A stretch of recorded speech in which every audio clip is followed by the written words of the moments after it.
Pembacaan Alkitab. Injil Matius pasal 1 ayat 1-25.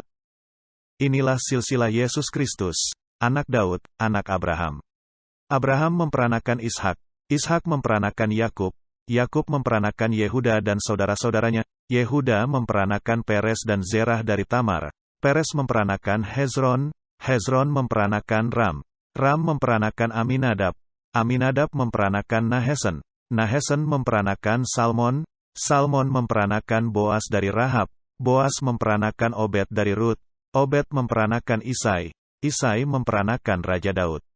Daud memperanakan Salomo dari istri Uria, Salomo memperanakan Rehabim, Rehabim memperanakan Abia, Abia memperanakan Asa, Asa memperanakan Yosafat, Yosafat memperanakan Yoram, Yoram memperanakan Uza, Uza memperanakan Yotam, Yotam memperanakan Ahas, Ahas memperanakan Hizkia, Hizkia memperanakan Manasye, Manasye memperanakan Amon, Amon memperanakan Yosia, Yosia memperanakan Yehonya dan saudara-saudaranya pada waktu pembuangan ke Babel.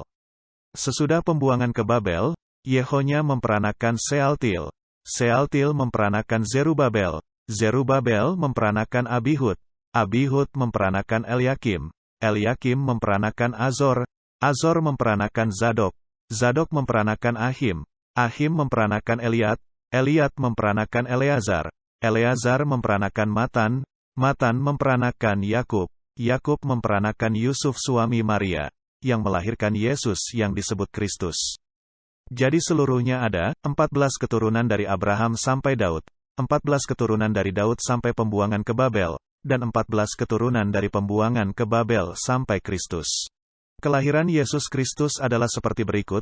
Pada waktu Maria, ibunya, bertunangan dengan Yusuf, ternyata ia mengandung dari Roh Kudus, sebelum mereka hidup sebagai suami istri.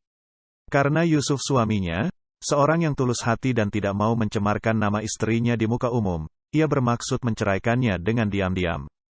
Tetapi ketika ia mempertimbangkan maksud itu, malaikat Tuhan nampak kepadanya dalam mimpi dan berkata, "Yusuf, anak Daud, janganlah engkau takut mengambil Maria sebagai istrimu, sebab anak yang di dalam kandungannya adalah dari Roh Kudus.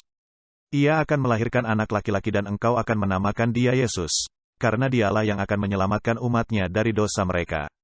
Hal itu terjadi supaya genaplah yang difirmankan Tuhan oleh Nabi, "Sesungguhnya, anak darah itu akan mengandung dan melahirkan seorang anak laki-laki, dan mereka akan menamakan dia Immanuel, yang berarti, Allah menyertai kita."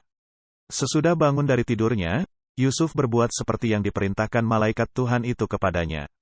Ia mengambil Maria sebagai istrinya, tetapi tidak bersetubuh dengan dia sampai ia melahirkan anaknya laki-laki dan Yusuf menamakan dia Yesus. Demikianlah pembacaan Alkitab. Tuhan Yesus berkata, "Yang berbahagia ialah mereka yang mendengarkan firman Allah dan yang memeliharanya." Lukas 11 ayat 28.